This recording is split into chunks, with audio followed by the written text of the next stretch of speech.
Welcome back, everyone, to September's edition of Valorant Game Changers Academy APAC. I'm Zach, and with me here is Grammy, and we're going to be heading into the grand finals pretty soon for today's matchup.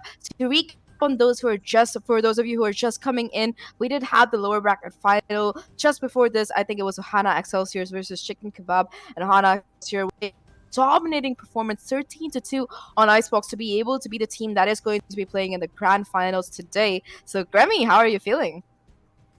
I'm super pumped up right now because after that insane game by Ohana Excelsior, they showed us why they deserve a spot in this grand final series, right? The best of three series against NoGameSens.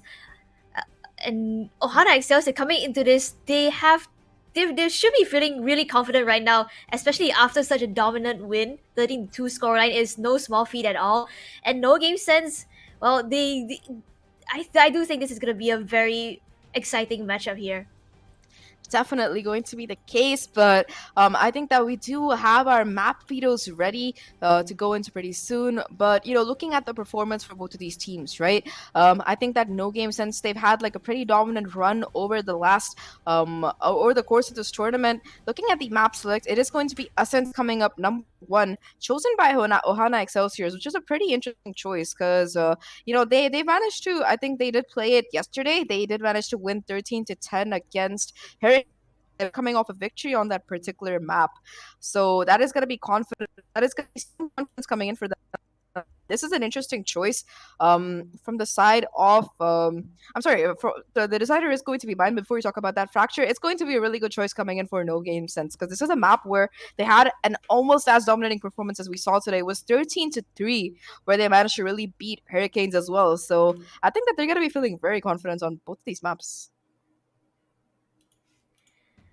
I mean, Fracture itself is, it's such an exciting map, right? Because it gives you so much freedom to play the kind of strategies that you want to play based off the agent composition that you have. But Ascent for the first map, coming off of a win from yesterday, Ohana Excelsior against Hurricanes themselves, and they put up quite a strong performance as well, 13-10, and that means they do have coming into this, they will have done their homework. They will have just a couple of strategies up their sleeves, and Ascent game here.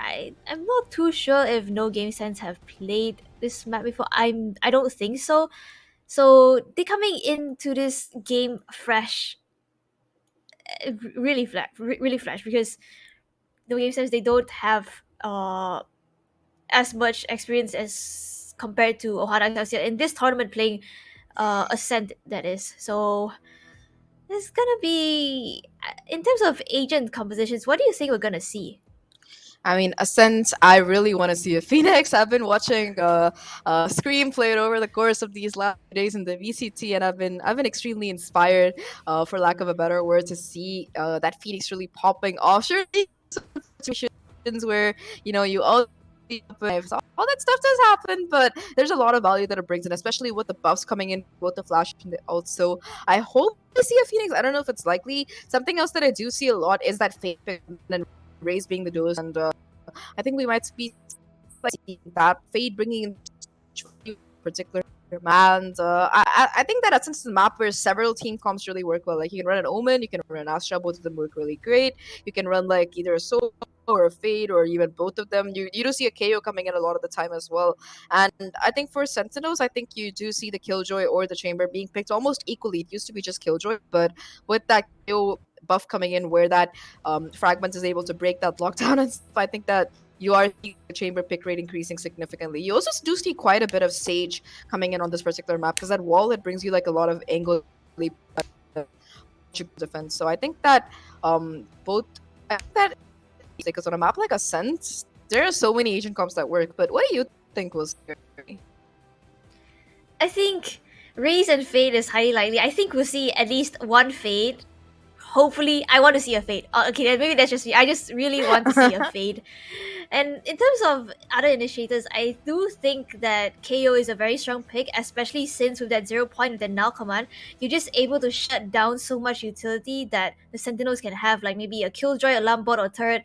And that basically helps you open up the site, especially if you're coming in from the attack. And even on the defense, if you have the 0 point, you're able to gather information as well as kind of stall as much time as possible for your team to kind of rotate in, because once the 0 point hits the attackers, you can't really use your utility anymore, and that will basically, that means if you don't have your smokes down preemptively, you won't have smokes when you enter the site, and there's so many more angles for you to look out for, and it's going to be very hard for you to hit a site in that sense. And I do think in terms of sentinels, I do want to see a killjoy, just because chamber, okay, we've seen a lot of chamber recently. I mean, I've seen way too many chambers in my ranked games, and I'm a little bit tired of chamber just because of his, I guess, playstyle, which is, I think, is you really have to go in aggressive to make the most out of him. So I do want to see teams like kind of switch off of that, try to go in for maybe like a killjoy instead, or a cipher that we saw yesterday. A cipher on the map of Ascent itself. The cipher setups are so strong, and there was one round where the cipher player, I forgot who it was, she just clutched out a round based off her setup, the tripwires as well, the cyber cage itself. So I do think cipher, even though it's a bit of a niche pick and is not like played as much in the meta, I do think if you are able to play a cipher well, it can be really powerful as well. Oh, definitely. There's just so much info that you get with that cipher pick, and of course, if you put your camera on the right spot, it's incredibly useful to really capitalize on and deny the plant coming through, for example. And we saw it on Haven as well. We see it on Haven more than any other map. Cipher still finds so much value. Haven and Fracture are the maps where the agent is usually picked these days. But how you've seen how that camera can disrupt a plant. It can give you so much information. You can wallbang off the back of that. So a lot of potential is there for the cipher for sure. So I would be very happy to see one, because I kind of miss him, man. Nobody picks him anymore. Everybody's just like chamber, yeah, free operator, yeah, tour de force, headhunter, whatever. But nobody gives our boy Cipher any love anymore. Even the Valorant trailers have stopped killing him off. But before we speculate more about Cipher, we are gonna be heading into Agent Select. So let's see what exactly these teams have in store for us heading into match number 1 of this grand final. And Grammy, let's go. You're gonna be getting that KO on Nora this time. KO, okay. That's kind of a switch up, right? Because Nora was on stage, now she's on KO. KO, I do think he is a pretty aggressive initiator in the sense that he has the potential. He has a lot of potential to play as a duelist and support Tao, who has been amazing with her shots so far, and Shiloh actually picking up that killjoy. But on the other side, though, NoGameSens, Zenny already picking up that raise. I think this is the race pick is a really comfortable pick for her, but I'm surprised they're not picking up the fate off the back of the Exactly. race, though. Select Yeah, your me agent. too. For it. Maybe they're just debating whether to do it or not. But a raise is just so much more powerful when you have that fade utility in conjunction with it. You really get to pull off those spicy combos. But I think that Zenny, nevertheless, like you mentioned, is a very competent race player just by herself. So looking at the comps here, it's going to be almost a mirror coming in. The duelist is going to be different, and of course, you are going to be seeing the Astra instead of the Omen for the side of Ohana Excelsior. But apart from that, it's going to be a very similar agent comp for both these teams. Now, it depends to be seen which team can really manage to find value with it. I think at the race pick, you're seeing it more and more on a map like Ascent, because ever since Fate came in, they've just been casually replacing the common jet or no duelist meta that's been running around quite a bit with that particular agent. It is going to be the side of NoGameSens starting off on defense here, and the Killjoy is going to be posted up towards the B side or towards the mid area, if I'm not wrong, probably towards B side. So I think they're going to depend on her to solo lock down the side and probably go in for a 3-stack or something towards the A side, which just seems to be the case. Yeah, that definitely seems to be the case right here. There are 3 players towards the A side. I do think this is a pretty good call, and I really love how Killjoy, especially in the pistol round, can be so potent. Just off of her utility, you're able to kind of lock down or shut down, hold down a site, and even like other choke points as well as like mid, where you can place your alarm bot and you get information even if your alarm bot is destroyed. I mean, the only downside to Killjoy is that you have to play within the radius of your utility, but looking at how NoGameSens they're actually playing this Killjoy, you have a lot of potential to be playing from multiple angles here, but it seems like she's going to be playing off the side, contrary to the initial idea though. Ohana Excelsior, they seem to want to go in for this B execute, which is pretty interesting. Off the back of this fragment, already doing so much damage. All the members of Ohana Excelsior, except for the Astra, flooding onto the side, and they're gonna be able to get the spike plant down pretty easily.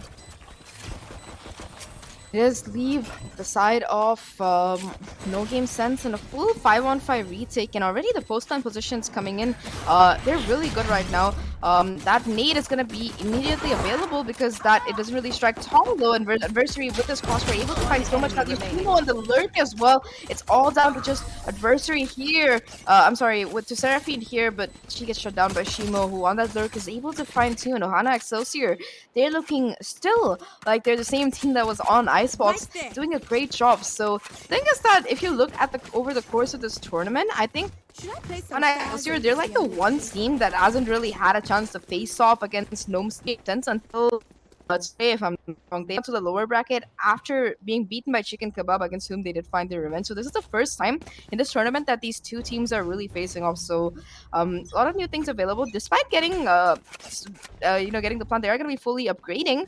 As for the side of NGS, so they're not going to have much of a buy. Just I think a shorty that I saw and some utility that they have. That's going to be all that they really have to work with. You do see that the A push is going to be where the action is coming in. That Pain Shell's not going to be able to find much, doing a little bit of chick damage to adversary, but that's going to be it. And A seems like where the execute is going to be coming eventually. They do break that door to make for a little bit more easy access, and well, despite that headshot coming in for its lead, unfortunately that classic is not going to be able to find it. Final. It is going to leave the side of NoGameSens with not just a weapon disadvantage, but also like a player disadvantage there. You can see Seraphine really looking out for the lurk this time around. She's scared of Shimo coming in from the back, but Adversary is the one who picks up that first kill. Numbers advantage heavily in the favor of Ohana Excelsior, and Nora seems to want to go aggressive for more. Picks up one and cleans up the round flawlessly for her team there.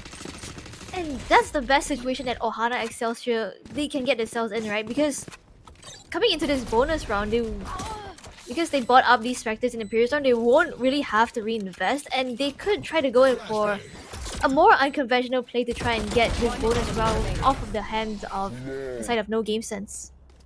I mean, the shorty is an incredibly powerful weapon, but unfortunately for, I believe it was Periwinkle, not from that range. This time though, it is going to be the full buy kicking in for the side of NoGameSens. They are going to have those rifles to work with, some additional firepower in their pocket, and it might be the round that they can finally possibly convert.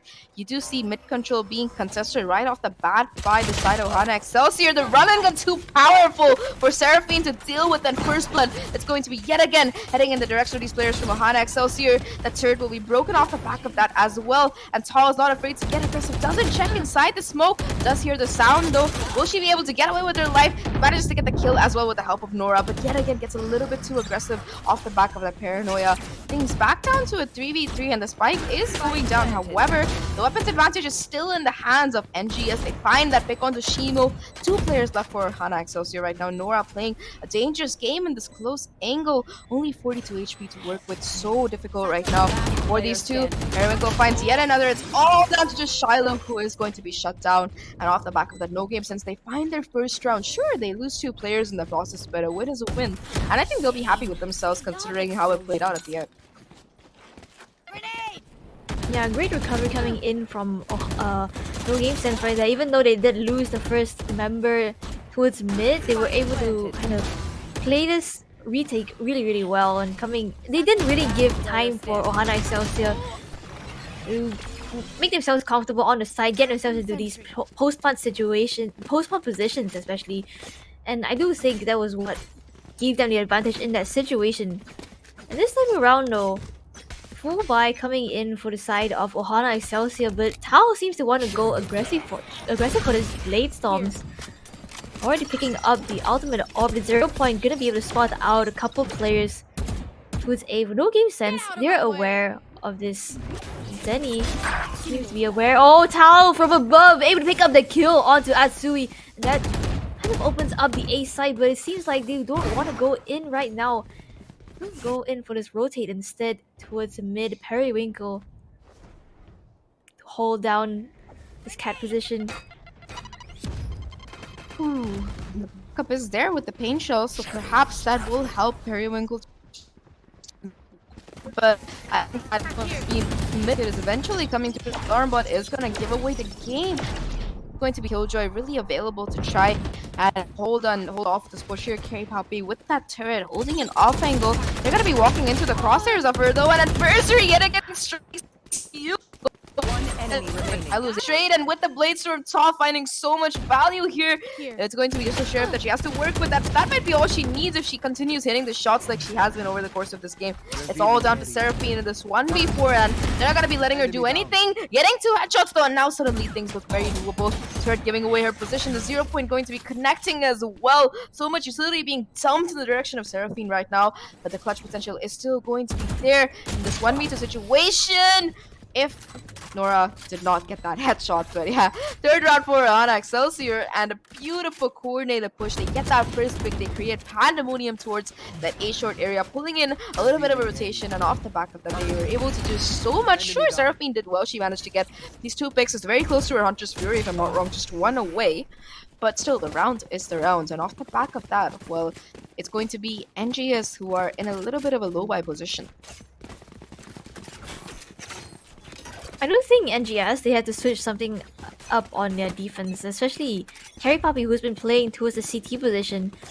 Might want to try to play towards the site instead, which she seems to be doing this time around, but she's already going to be revealed by the recon that Shorty know as well, and she's spotted out by Tao, who's pushing the issue here, trying to get some chip damage, but she's going to eventually fall to Tao, and the spike plant going to go down once again, really safely. Planted. Seraphine. First point of contact gonna be made onto adversary possibly.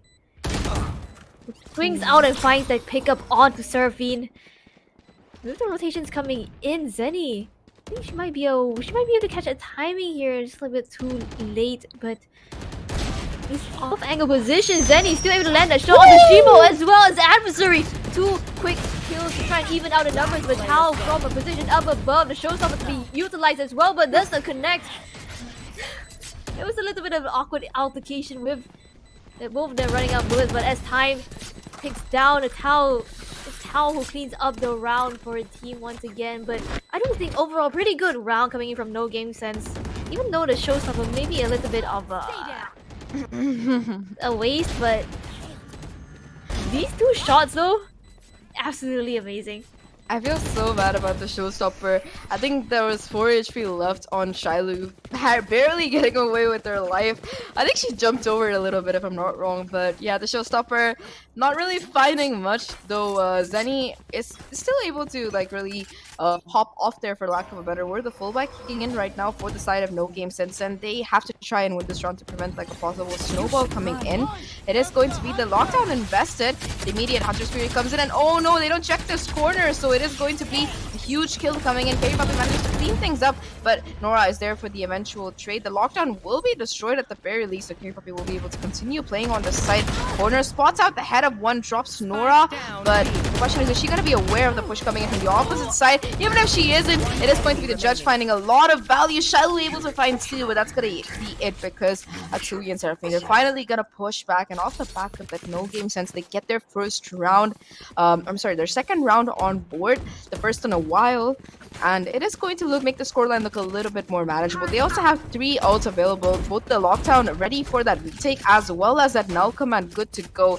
I think that they have a lot to work with. Adversary does have that Hunter's Fury as well, so I think that it could genuinely either way heading into this round. Otherwise, at least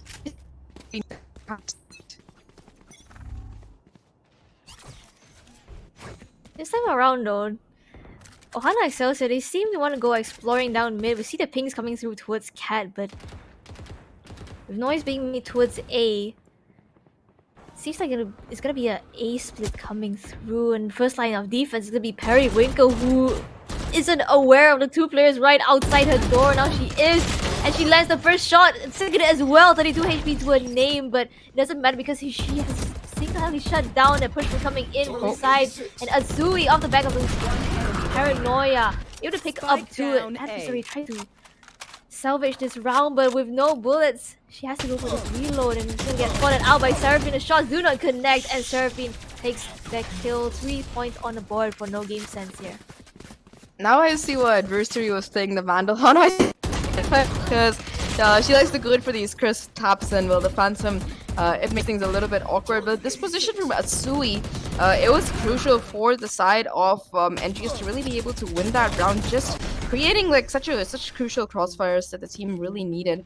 And it is going to immediately switch things around. This time it's going to be Ohana Excelsior who are on that eco. Yet again, though, Tall is only one away from that Blade Storm, so that might be what they need to try and convert this Thrifty round, possibly heading into it. Need a team with an operator online, and Tall, well, she's on that. We are starting off on this attack. Going down, here, but apart from that, it is going to give away information that there are multiple players towards this main. Saw getting aggressive here, misses the shots though. Nora is able to clean it up. The damage with the Blade Storm has been done, but there's going to be no more blades to really work with. And Seraphine in the smoke is able to take down her Sova counterpart. They're back down to a 4v4, and now Ohana Excelsior, they have to decide where they want to go. Zenny picks up another on the Nora as well, so Nova's advantage right now in the favor of NoGameSens. She's gonna get spotted out by this turret. Gun able to be retrieved by Shimo, who's in a really dangerous position right now. Not gonna get spotted out by the recon mode, but Zenny picks up another Seraphine. Gets caught off guard, but she's still able to clean up the round for her team, evening out the scoreline 4-4. And off the back of that, NoGameSens, they seem to have found their momentum. They definitely have. They might figure out with these pushes from the side of Ohana Excelsior, and once they manage to really like be able to trade their players out or make plays like Seraphine just at solo and pop off, they've managed to recover quite quickly. Things back up to a 4v4 from a 4-1 score.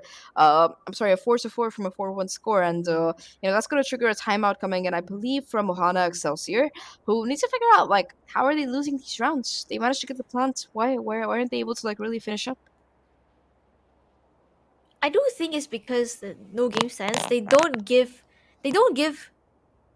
a chance for Ohana Excelsior to try and like get themselves into a good position to play for the post planet. That's why kind of when the spike goes down, NoGameSens, they just make their way onto site, they force their way onto the site, and Ohana Excelsior, most of the time they're caught off guard by this aggression that's coming in from this retake. So they have to figure out how to deal with this kind of aggression, it seems. In this timeout, to try and cool members of NoGameSens down, maybe try and take their momentum away a little bit. This buy round coming into this is gonna be really important for both these teams, especially for Ohana Excelsior, since they don't really, if they do lose this round, they won't really have the economy to work with coming to into the next round. Yeah, the economy is definitely going to be a crucial question here because the tables have turned right now.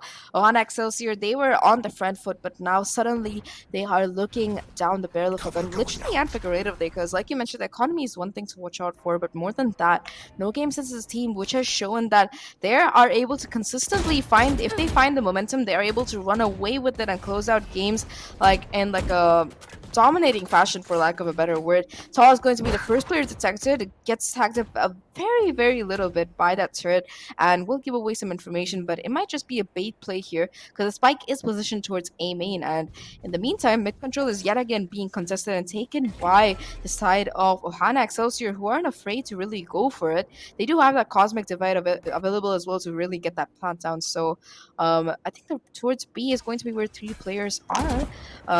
Tall being spotted out by that recon will be falling back off the back of it because the rest of the team is headed towards A instead, and first blood is going to be coming into the hands of Adversary. Finds a headshot onto Periwinkle. Off the back of that, they take the site, and Tall is able to find the second as well. A 3v5 retake, looking at it from the side of NoGameSens. They do have a couple of key ultimates to work with to come in for this retake, the lockdown as well as the null command, but Ohana Excelsior, I do think that they're aware of this. You see a couple of the players playing off-site, and 0 Point is gonna spot out the Astra. The pressure coming at them from all sides, and now command gonna be popped. They have to make a move right here, right now, but the flash drive, the timing of the Nebula smoke just fades at the wrong moment, and Atsui is caught off guard. Zenny is there for the trade. But with Tao coming in from the flank, what more can you do? Is all the players on the side of NoGameSens fall. Once again, Ohana Excelsior are gonna be taking the lead back.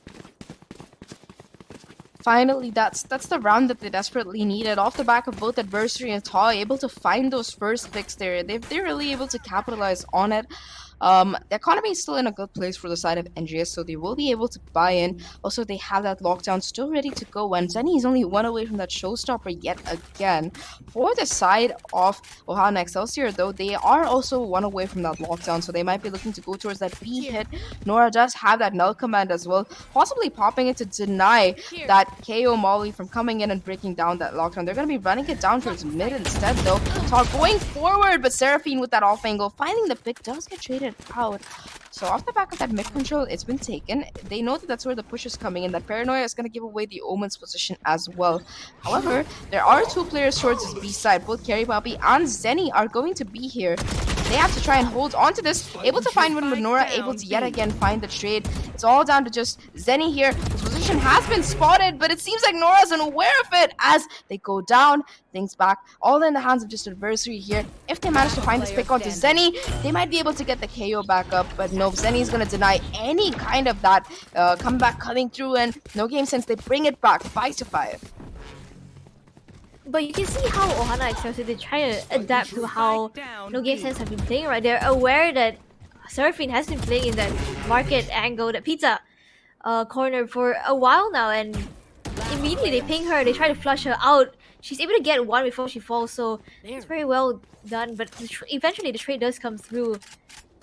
And NoGameSens, they somehow managed to recover from that initial pick, and coming into this next round, Ohana Excelsior once again on the back foot in terms of economy. The Owl Drone's gonna come through. It seems like they want to go in for a fast execute, but they're gonna be spotted out by this recon dart coming from Seraphine here. Tao clearing out this pizza position. Seraphine seems to be aware there might be a little bit of a fight here, but Tao picks up the kill onto Zenny instead. Still better stay alive a little bit, but not before falling to Seraphine though.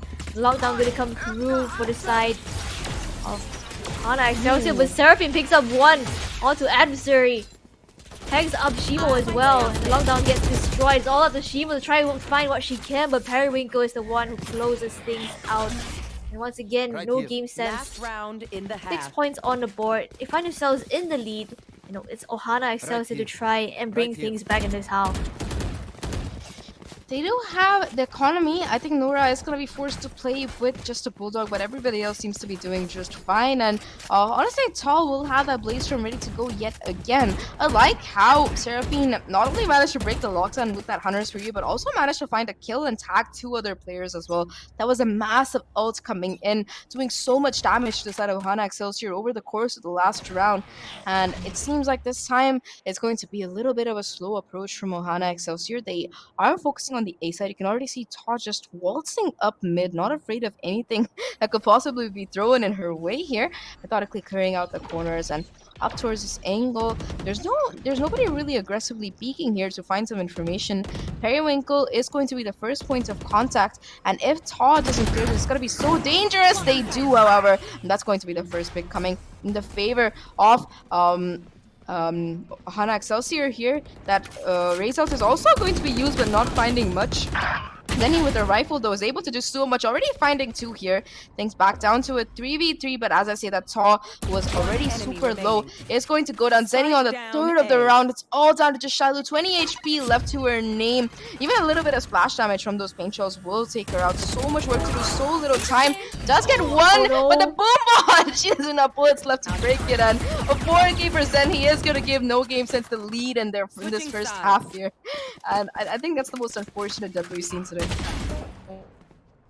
This is the second time that I witnessed Zenny get a kill with a boombot.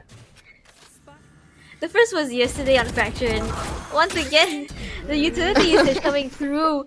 This just goes to show how potent a race can be, because with the showstopper, with your boombot, and basically all your utility can be used as like chip damage. So if your opponent is so low, you can just take them out with a boombot like that. And Shiloh was kind of not expecting that boombot to be chasing her down like that, and that's gonna give NoGameSens the lead, as you mentioned, Zach. So coming into this half, Ohana Excelsior. This pistol round is going to be really important for them to try and bring things back, to try and tie things up once again.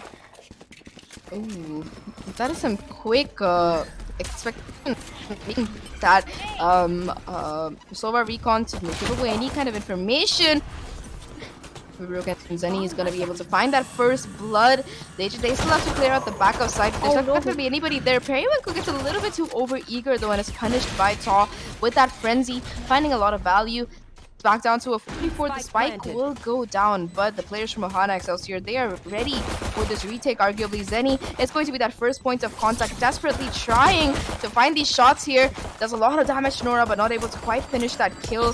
That fragment coming through, being able to find that posthumous kill. It's going to be Carry Poppy. The 1v2 finds one. Can she find the second? Is going to be the question. Who is going to be the better killjoy in this half? And I don't know if she's aware that Shiloh might have crossed over. Is going to be getting the information from that alarm bot, though. Ooh, the positioning from Shiloh was almost perfect, but the clock is ticking and the flick is there. Carry Poppy is going to be able to close out that 1v2, proving her name right that she is indeed the carry as she finds that first pistol for NoGameSens, bringing them to a dominating lead. That came down to the absolute wire. This fragment. One enemy remaining. Nora just trading herself after she died. Actually, yeah, but this flick from Carry Poppy though is absolutely insane. So that's gonna bring them a win off the back of that. They did get the spike plant down as well, so extra money for them. So all the players of NoGameSens, they're gonna be able to buy up these full shields as well as the Spectre. And interestingly enough, how Ohana Excelsior, their Killjoy, is Shiloh is playing. They're actually going in from this for this A setup, which I don't think is something you see very often. More often than not, you see the Killjoy playing on B. So NoGameSens, they might not be expecting this Killjoy play, but it seems like they're gonna be avoiding this Nano Swarm that's in his corner. Sure, there's some chip damage on a couple of the players here, but that's about it. Tao though trying to do some damage, able to pick up one onto Zenny already, but gets traded out by Seraphine, who picks up two more in a favor, and Carry Poppy for the follow-up as well. It's all up to Nora, but unfortunately the gun disadvantage the gun advantage is not in her favor at all, and she's gonna fall. 9 points on the board for NoGameSens as they widen their lead here.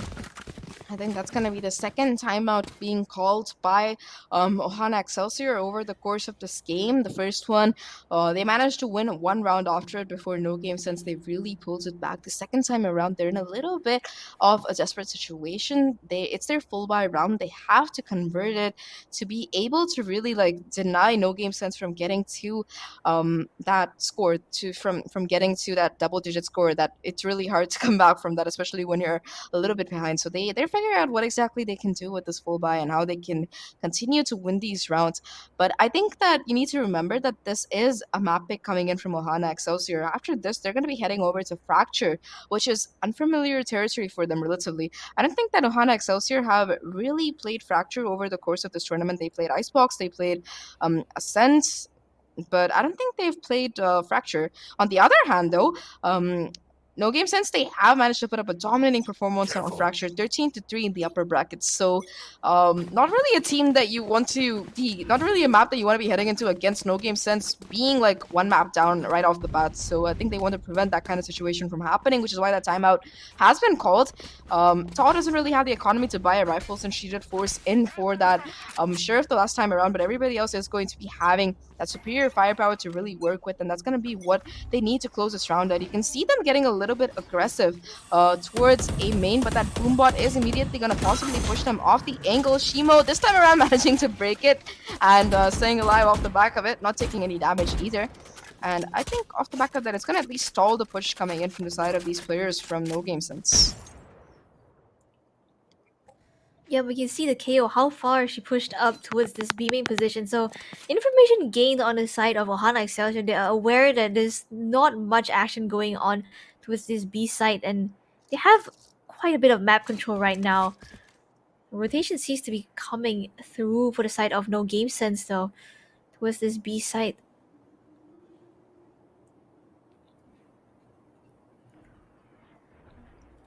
So silence. The killjoy utility is all on the B side, and there's also the KO playing on site as well. So a lot of utility that they'll have to deal with to decide to go for a pure B push instead.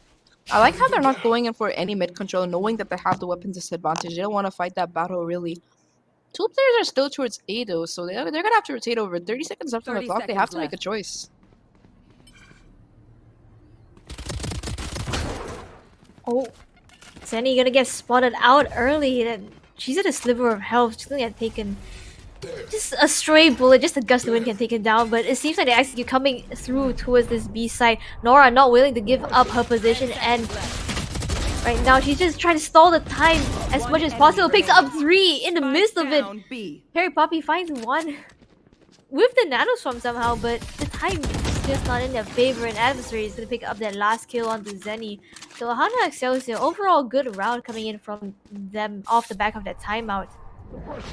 Yeah, and this spray from Nora was insane. She gets one, she gets the other, and manages to get the third as well, ready for it. Sure, you do see one coming in with the nano swarm, but they only lost one player, and more than that, they're still gonna have a really healthy economy to buy in for this particular round if they need to, because they hold on to 3 guns, so things are looking quite good for them. They also have that null command off the back of that 3k from Nora, but this is a round which NoGameSens they are at a little bit of an advantage. They have that lockdown ready to go. I think you saw them picking up that ult orb the last time around, and it is going to be B where the push does seem like it's coming in.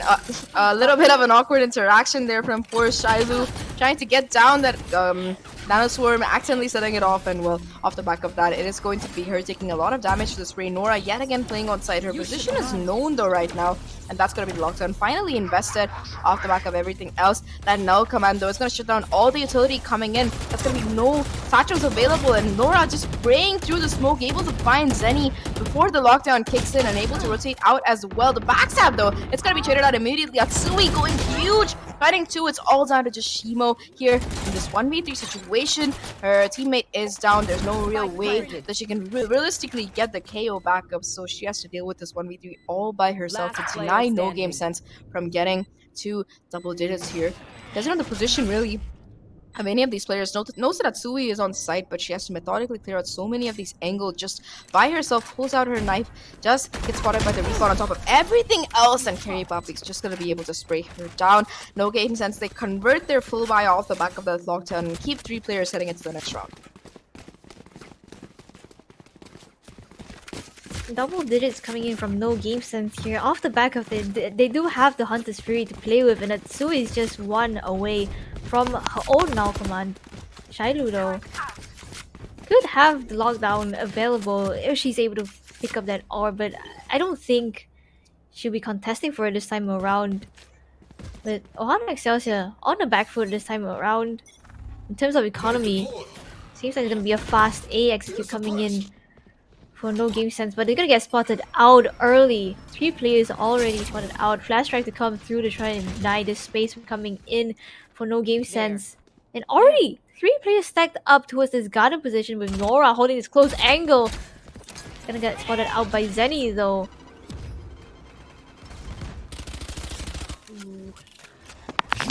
All the utility being dumped, and finally null command is going to be popped by Nora. The paranoia going to be stopping, not from Nora, sorry. It's going to be popped by the KO from the side of Ohana, from the side of NoGameSens. The spray finding the first split for them as well. Everything that could go in their favor, going in their favor. Zenny doing so much damage onto Shilu with that spray.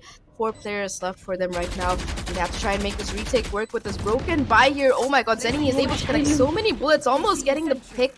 Tall does manage to find a shot onto Carry Poppy at the very least. Can she get more? Is gonna be the question. Shiloh finds the headshot onto Zenny. 5 HP in a dream. It's all down to just Atsui here in this 1v2. Both players are so low though. It's gonna be just 1 bullet, but Tall will not be denied. And that's gonna be the thrifty for Ohana Excelsior off the back of that beautiful retake with just Spectres and 2 Sheriffs to their name.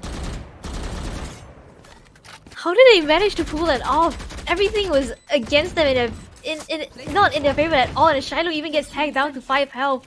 But Tao and Adversary, they managed to pull it back some way, somehow. And I do think NoGameSens, the players of NoGameSens, they got a little bit too overeager. You see them spraying through the health position, and they weren't really prepared for the retake for Ohana Excelsior. I don't think they were really expecting Ohana Excelsior to try and go aggressive in that situation, but they made it work in their favor. And this time around, though, Drop the spike. Spectre is in the hands of NoGameSens. Yeah, a little bit of a half by the economy after that loss is looking less than ideal, for lack of a better word. And I think that Shiloh did get that kill, so she will have that lockdown heading into this if they want to play for the retake on top of everything else. They're just waiting outside A side to decide if they still want to push this, because again, they've given away the information that there are players towards there. You do see the smokes coming in as well to deny a proper entry, and off the back of that, they're going in for a full rotate. But I don't know if they're aware that it's not just Killjoy, but also Nora, the KO, ready to deny the push coming in.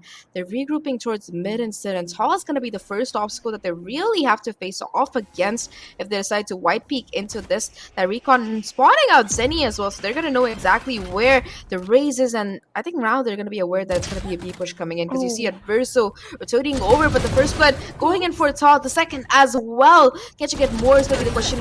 Is she going to be spraying down and get Seraphine on top of everything else? Two players left to find. Tall is hungry. Tall wants these kills, and will Tall get them is going to be the question. No, because it's going to be Nora finding both instead of flawless for Ohana Excelsior to bring them to 8-10.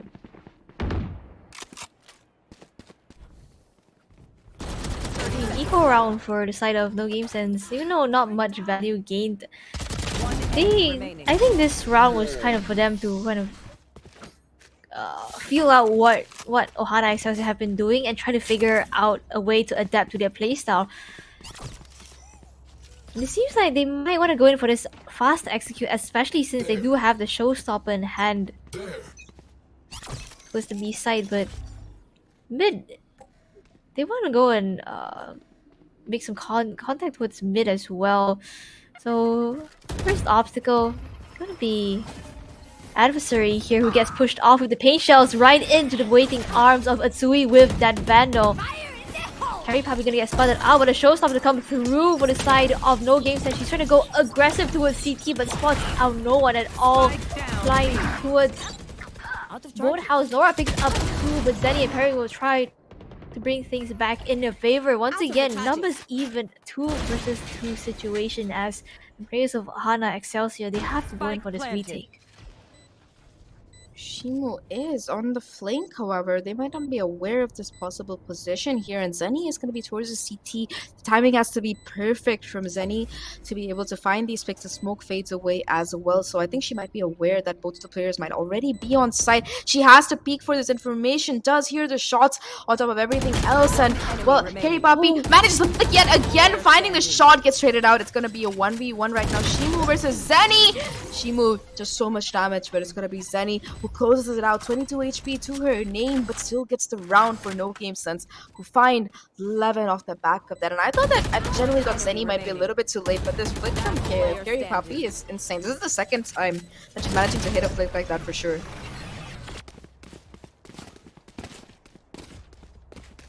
Oh, I see. Tao with an operator. This might Finally. be... this might be hard for NoGameSens to deal with, especially if they're not expecting it at all.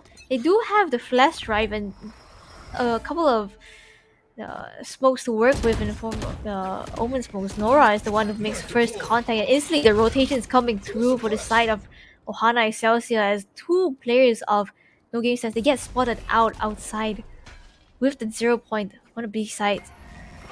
Seems like though all the ultimates online for Ohana Excelsior, they want to go in for this retake instead. I mean, it's not a bad call. I think they still do have that lockdown from Shiloh available. Ooh, Periwinkle finding that first pick though is huge. That's going to deny the Cosmic Divide's availability for the side of Ohana Excelsior. So that's going to be a major ult down Tall though. But the operator can still find so much value if they don't smoke off this angle or they don't flash it at the very least. That recon bolt going to give away information that there are 4 players here as they make their way forward. This edge is going to be what Tall is desperately trying to watch and might be able to find some value as well as Carry Puppy shows just a hint of her shoulder there. The wall bag attempt does come through from Seraphine, but Andrew is able to find the pick as well on top of everything else. Shiloh though is there for the trade, and it's going to be just these remaining two players from NoGameSens who have to try and make sure that things work out for them. The spike is already on site as well. Coming close, it's going to be going down for the plan, but look at the position right now from adversary towards main, denying the plan coming through. It's all down to just Atsui with 10 seconds left on the clock. How much more can she find? Gets a wallbang headshot, but that's going to be it before adversary shuts it down. 11-9, and this game, if it keeps going this way, it might genuinely head into overtime. Yeah, but NoGameSens once again on the back foot in terms of economy. This operator Taos, it could be really hard to deal with in this situation, and they still have all their ultimates available coming to this next round, so it could be a very difficult situation for NoGameSens here. I'm not too sure if they want to invest too much into this, but I do think they might want to go and switch up the pace on the offense here. It's going so quietly right now. No noise, no cues really being given from either side. And this round might be where Ohana Excelsior are able to find themselves double-digit as well, because like you mentioned, the economy not looking too right now for NoGameSens. They don't have much in the way of ultimates to really work with either. And Taw still has that operator ready to go. Nora already being able to find that first pick is huge right now, as it's going to give away information that there are players towards his B site. But more than that, that's going to be the Ray Satchels and Firepower offline. Atsui on the lurk with the Sheriff. Might be pushing right into the waiting arms of Shimo, who turns away at the worst time. Still able to find the pick though. And off the back of that NoGameSens, they have just two players left, both towards me. They make that one. It's all down to Carry Puppy. Just a classic to her name, does have that lockdown ready to go. But I think that she's probably going to be just saving it for next round, because she's going to be surrounded on all sides. That knife is perfect. Going to deny that nano swarm from popping, and Nora with the 3k on the round is going to be able to find a flawless for NoGameSens, for the side of Ohana Excelsior, who are on track for an equalizer. That's gonna trigger the timeout coming in for the side of NoGameSens. First time this game, so they really have to try and find a way to counter this this default play coming in from Ohana Excelsior. Because what they're doing is that they're not really giving they're not giving NoGameSens anything to work with here in terms of aggression on a defense. And in that sense, NoGameSens, they've been playing the slow waiting game for a couple of rounds now, and it hasn't really been working out in their favor. So this might be a really good opportunity for them to try and quicken the tempo here, but especially with the null command and lockdown online here. But on the side of Ohana Excelsior, though, they do have a couple of key ultimates to try and counter that kind of aggression themselves. That is true. And I think that one of the things that has managed to work out a lot for the side of these players from NoGameSens is if they can find the first pick and just WK off the back of that, those rounds usually go in their favor, because Ohana Excelsior, they haven't been finding much success in these retake situations.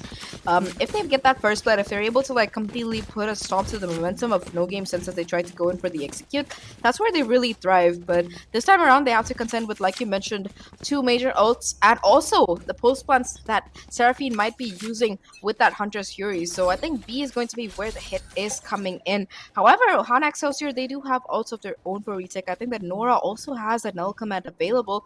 So does the Killjoy. Shiloh does have that lockdown as well. So two crucial ults available from both of these players, both of these teams. It is going to be the Hunter's Fury invested from both sides here. That lockdown immediately being shut down. Adversary managing to dodge it as well. So you see the mirror ults being invested on both of these sides. Immediately, it is going to deny that recon bolts coming into the Sova. They go to close up the door though, and adversary strikes, able to find to the Cosmic Divide as well being used here. It's all down to just one player. Atsui getting the spike down. Can she find more? It's gonna be the question, but the answer is no. And Nora finding the second of the round. The defuse comes through, and suddenly NoGameSens, they're not only looking at an equalized scoreline, but also an economic deficit.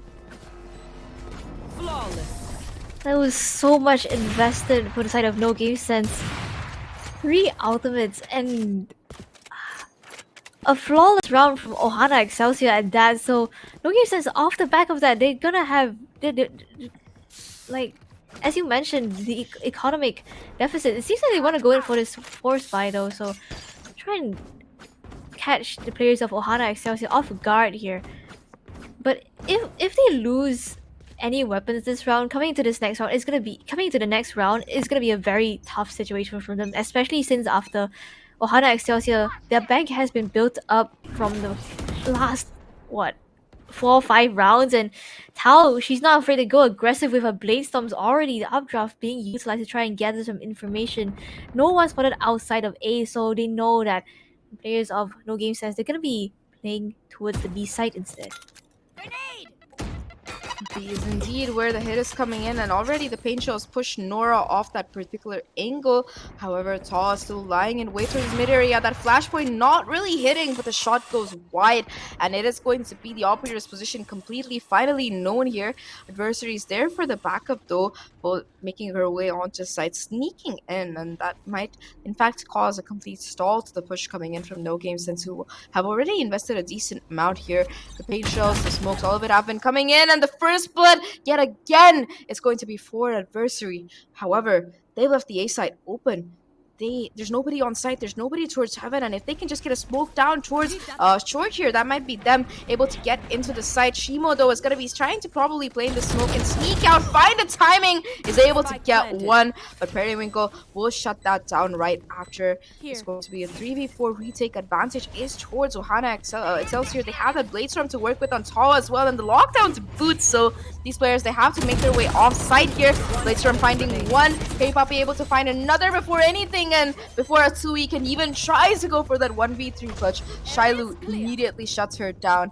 And off the back of that, it's going to be Ohana Excelsior finding themselves at match point on their map pick, making that comeback from, I believe it was 9-4 or something, 9-5. Yeah, they really managed to make that comeback. And I think at this point, it is going to be NoGameSens staring down the barrel of the gun, because they scraped together every single thing they can for the last buy that they had. And they don't really have much to work with. You see 3 Spectres, the Bulldog, Periwinkle, the only one with a rifle. And no ultimates either to work with. So they're in a dire spot here, Grebby. Dire spot indeed with, as you mentioned, no ultimates to work with. It's such a difficult situation. Like, Periwinkle doesn't even have that paranoia to work with, and that piece of utility itself, it has been used so well from her, so for her to not have it this time around is kind of a really difficult situation for them. But at 0 point, gonna be spotting out position of Shimo though. This fast B execute coming through off the back of this flash drive. Nora peeks into a couple of the players on the side of NoGameSens. They pick up that first kill off the back of that Periwinkle. But adversary, as well as Shiloh, still holding down this side here to the cross. But Periwinkle is the one who picks up the kill onto adversary instead. Seraphine waiting for this lurk coming in from Shimo. It was all up to Shiloh to try and hold down the side spots. Out of first able to get that kill. Spike falls down as well, but Carry Poppy is there for the trade. Numbers advantage right now in the favor of NoGameSens. Spike planted. 1v3 for Tall to deny overtime, does pick up the rifle and gives away the information as to her position. Seraphine's going to be the first player that she has to deal with, and at that obstacle is where she will fall. 12-12, and we're heading into overtime for the first map of this grand finals. Neither team wants to let it go too easily, and I think finally Periwinkle being able to push up aggressively, get those trades, get that first pick, that is what really cemented the round for the side of NoGameSens here. And of course, Seraphine's lurk was just precise. A little bit of ogre eagerness coming in from Ohana Excelsior, but extremely well played by NoGameSens. And now in this overtime, it is going to be side swapped around yet again. Ohana Excelsior, they didn't find as much success on the attack as they would like. Neither team, in fact, really having a very dominant attacking side. I think it's going to come down to whoever wins the first attacking round here, Grimmy.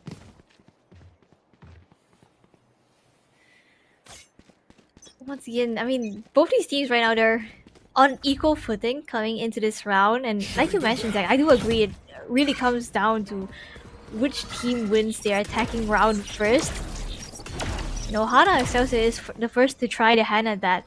But already they're gonna get smoked out from the A side. I will try to gather some information here onto this A side. Not gonna spot out anyone, but sees the shoulder of Atsui, but Tao is the one who falls first. Adversary is there for the trade, but Zenny backing up her teammate right there, able to once again turn the tides in the favor of NoGameSens. They have the numbers advantage, and they have the read as well. We see the Killjoy rotating back towards the B side, and that's exactly where Ohana Excelsior is going to be walking right into.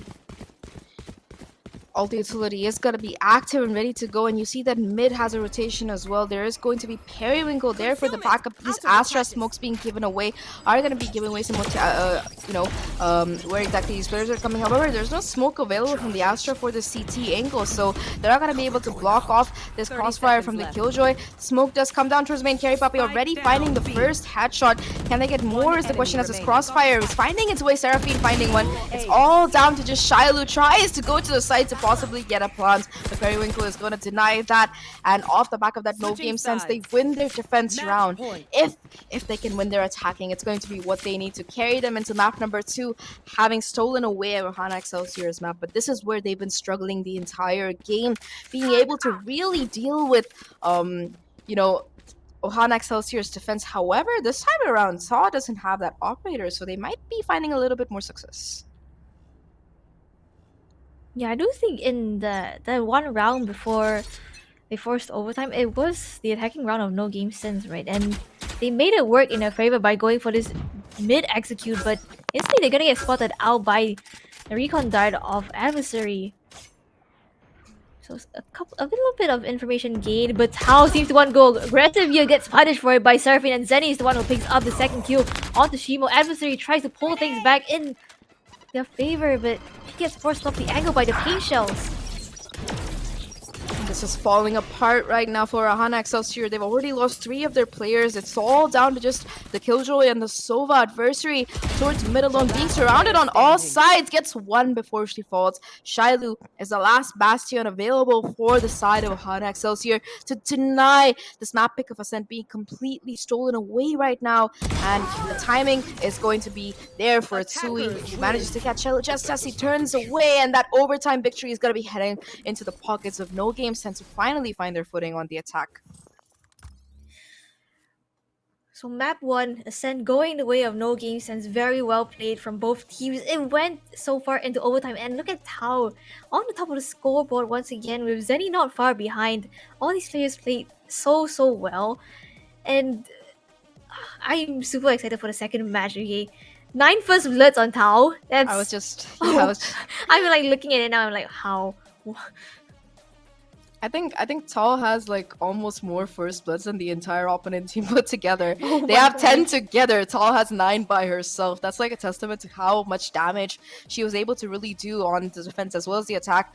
And I think that last round, not picking up that operator might have been a little bit of a mistake. You saw her try to get aggressive, but she was like immediately punished for it. Seraphine has been so good at lurking around during the course of the attacking rounds for NoGameSens, finding so much value. And I think that really contributed to these players from NoGameSens being able to pull this off, despite it going into overtime. Them winning that first defense was, the exact confidence boost that they really needed to try and make this map work. So I think that's going to put a lot of pressure on the shoulders of Ohana Excelsior, because they're going to be heading into Fracture, which is a map that they haven't played over the course of this tournament. They've seen NoGameSens play it and win 13-3, and I think that they're already 1 map down. So for them to be able to push it to bind, it's going to be incredibly difficult. They're going to have to have such a strong mental and gameplay to really beat the side of NoGameSens on Fracture. Yeah, definitely agree with you right there. But before we head into map 2 of Fracture itself, we're gonna head for a short break right now. But don't go anywhere and stay tuned for that. Welcome back, everyone, to the grand finals of this month's APAC Academy. We are going to be heading into map number 2 very shortly, but for just to catch you guys up, map number 1 was stolen away, for lack of a better word, by team NoGameSens, who won Ascent in a very heated overtime, 14-12. Yeah, I mean, this is NGS's pick, and they have shown in the past that they are able to completely dominate on this particular map. So Ohana Excelsior, they're gonna be fighting like an uphill battle, for lack of a better word. They have to deal with not only being a map down, but also playing on NGS's home ground, and it's going to be very difficult for them to really make this comeback. I definitely agree with you right there, especially since Fracture NGS has played this map itself once already, and they had a really dominant performance on it as well, 13-3 scoreline, and coming into this Ohana Excelsior, they're gonna have a really tough game on their hands, especially after losing out on their first map pick. Mental, maybe they have to go in for this mental reset as well. So this is gonna be I do think we're gonna have a very interesting game on our hands. And Fracture itself, what kind of agents do you think we'll see? I think we'll definitely see a Breach. We'll see a Neon as well, probably. But, we can speculate, but Agent Select is good to go. So let's see if we're going to be seeing Neon, Breach, and Brimstone for these teams. I think we are indeed, at least for the side of Ohana Excelsior. With the exception of the duelist, they have put on the Reina instead. She's feeling fast. She's feeling furious. And, we've only really seen her on the Jet before. So on that Reina, she has been hitting her shots. She has been fragging out in these last couple maps. So perhaps the Reina might be what they need to possibly close Fracture out. They are going in for the Breach and the Brimstone, as well as the KO, which is very interesting because you do see quite a bit of KO on this map, but not in conjunction with the Sage. Nevertheless, though, a really aggressive comp, for lack of a better word, coming in from Ohana Excelsior. As for NoGameSens, it is going to be Zenny on the usual raise, Atsui switching over from the KO to the Breach, and Periwinkle moving all the way from the Omen to a Chamber. Damn. Select your agent. Here that they have, and like you mentioned, Zach, Ohana Excelsior, they do have a pretty aggressive team composition. I'm kind of surprised that they went for the Sage pick instead of a Chamber though. Yeah, me too, because right now they don't really have a dedicated Sentinel. Like, I know Sage is a Sentinel, don't get me wrong, but they don't have any information Sentinels. They don't have the Cypher setups like you mentioned. They don't have the Chamber trademark or even a Killjoy turret to work with. So the players from the side of NoGameSens could be anywhere at any time, and they wouldn't know until they take a fight with them. So that's going to make things very rough for them right now. They do have the 0 point from KO, but on a map like Fracture, I don't think that's enough information by itself. But perhaps they do have a game plan coming in. For the side of NoGameSens, though, they have a double controller lineup, so it's going to make their attack very, very nice because they can do a lot of fakes with the Brimstone smokes. They can put down the Viper wall on one side and go in the opposite direction. So this double this double control lineup, it's not only, it gives them a lot of potential to do like fakes and stuff, they also do have a lot of utility to work with. They have the Brimstone mollies, they have the Viper snake bites, they have that orbital strike available if they can get it online. And on top of that, they have the Chamber on Periwinkle as well. So much to work with for them.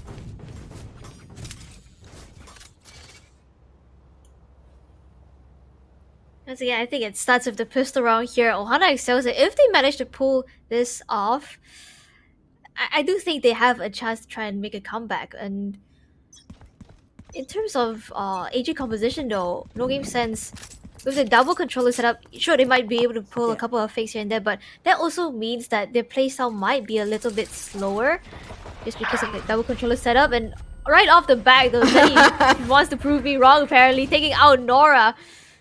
The smoke coming through. Adversary holding this close. Eagle might catch a timing onto Zenny, able to find her as well. Luma gets destroyed. The trade trying to come through.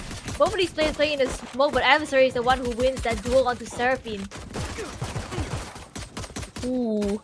Trades are still there though, but the crossfire between these three players on the defenders is too much for NGS to really break through, and they didn't even get the plant out. It's just going to be the pistol heading into the pockets of NoGameSens. Adversary in particular going huge there, like managing to find two in that smoke. The most awkward fights ever, sure. And this time around, it's going to be Zenny not finding any value with the boombot. Sure, it goes down, but that's about all it did. It immediately got broken by her teammates, so Adversary is going to be breathing a sigh of relief. She saw how Shilu died the last time around on the set, so really don't want to repeat of that feat.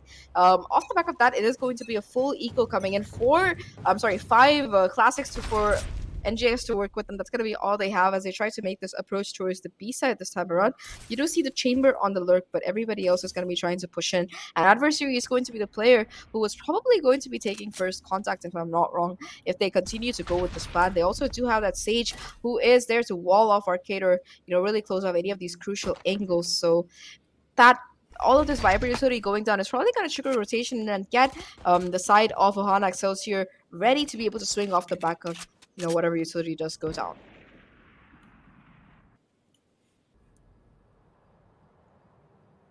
Rotation back towards the A side. Nora seems to be aware of this though. But is she aware that there's a player right next to her, Zenny, the first make first contact, but Periwinkle takes her out with that headhunter instead. Spectre retrieved for the players of NoGameSens, as Spike Plant is gonna go down on this A side. Spike planted. It seems like Ohana Excelsior, they're not really giving NoGameSens any room to work with in terms of time that they need to try and go for a reset, get into these post-pass positions. Tao already find that first, spots out the second as well. The shot does not connect, but the second one does. Carry Poppy falls, and as the barrel up comes through, it's all up. The last two players, last player of NoGameSens to try and make a difference, but unfortunately she's gonna eventually fall as well. And Ohana Excelsior, they pick up the second round. They recover the second round pretty strongly as well.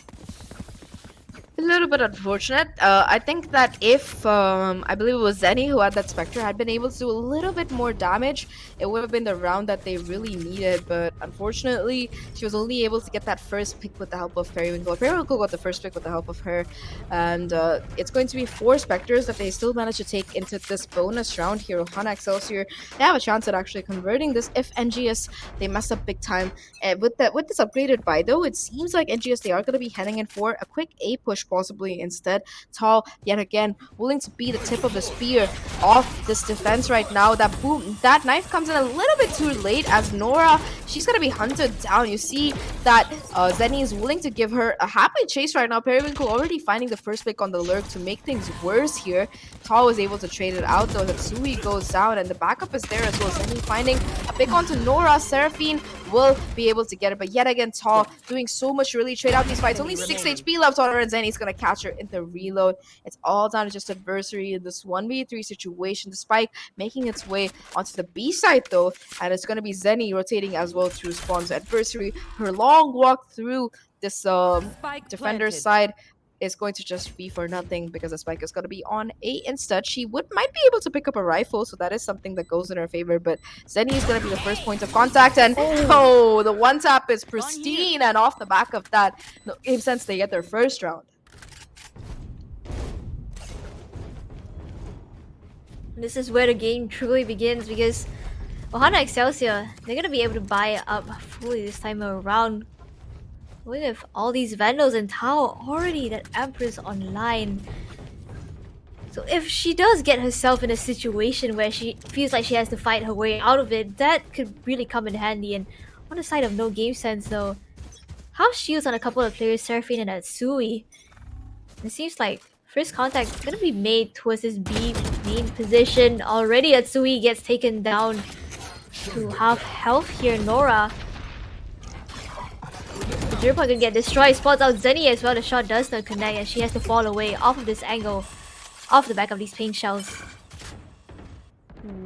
A lot of damage being done, and yeah, in the meantime, Periwinkle on the lurk is just going to be able to have a possible walk-in towards this A site. Will be able to clear out the site, but knows that there are still players through the CT, so she might just be happy to wait and watch to see if anyone's going to be swinging over. Ooh, just spot.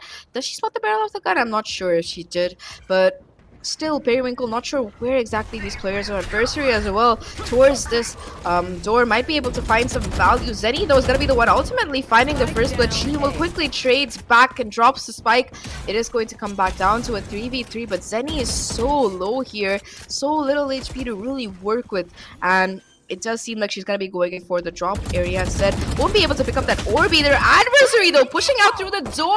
The most awkward interaction ever between these players. The showstopper finding one. It's going to come down to back to a 2v2 if I'm not wrong. The paint shows. Going to be pushing Adversary off the angle, and Seraphine off the backup that will be able to get the pick. It's down to Shimo. Has more HP than the both of them put together, but still only like 1 or 2 bullets away from the demise. Seraphine doing so much damage for her part. It's gonna come down to a 1v1 right now. She made noise, so Shimu knows that it's not gonna be the peak coming in. Goes back towards the Spike, goes in for a possible tap here, and Zenny peeks, walks right into her crosshair. Shimu with the clutch in that 1v2 will also have the orbital strike ready to go online. Ohana Excelsior 3-1. Shimo played that absolutely perfectly, able to isolate the first fight, and the fact that she was aware that both these players were at a sliver of health. She wasn't afraid to take that first swing onto the Brimstone, right? Onto 30 seconds left. yeah, the Brimstone. And Seraphine. yeah, Seraphine, Enemy and remaining. even though that like she made Zenny peek into her as well, so very well played coming from Shimo. And as you mentioned, off the back of that, she is gonna have that orbital strike at the ready, and adversary has the Rolling Thunder to work with as well if they do choose to go in for a retake this time around. But the money situation not looking too good for the side of NoGameSens. Gonna be falling back on a couple of Spectres and Sheriffs. Zenny once again making first contact. Spots out Nora, but Periwinkle is the one who wins out the first gunfight onto Tal. That's a Vandal upgrade for her. Suppose they call it a headhunter for that exact reason there, as it is going to be first blood being found by NoGameSens. Adversary is able to trade it out though. Still, the numbers advantage lies in the hands of these players from NoGameSens who are able to pick up these huge upgrades. Shimu though, they don't check her. She goes uncleared. Does manage to find value. Zenny goes down. It's going to be a 3v2 right now as Ohana Excelsior. They have to make this retake work now. They do, I think, have that Rolling Thunder as well as that Aftershock available. Carry Puppy also has that Viper Spit to use if they want to, but I think they're just going to try to save it for next round, considering that they do have at least the numbers advantage. I don't think the Resurrection is online yet for the Sage. Yeah, Shiloh doesn't have it, so it's going to be a 3v2 for the course of this particular round here, considering that she's not even close to it. And with the smoke, it's going to buy so much time. Periwinkle on this drop angle will be able to watch the cross quite safely and really try to make this work. They're buying so much time with this utility being used here, and it's going to be a push towards main instead. Spots out the head, the defuse starts, but Periwinkle, she still hasn't been cleared, and it is going to be her finding 3 on the round already, a 4th in fact, with that headhunter to make a statement that, look, we might not have the money, but all I really need is my utility. Proving why Chamber is yet again the most picked Sentinel in the history of Valorant.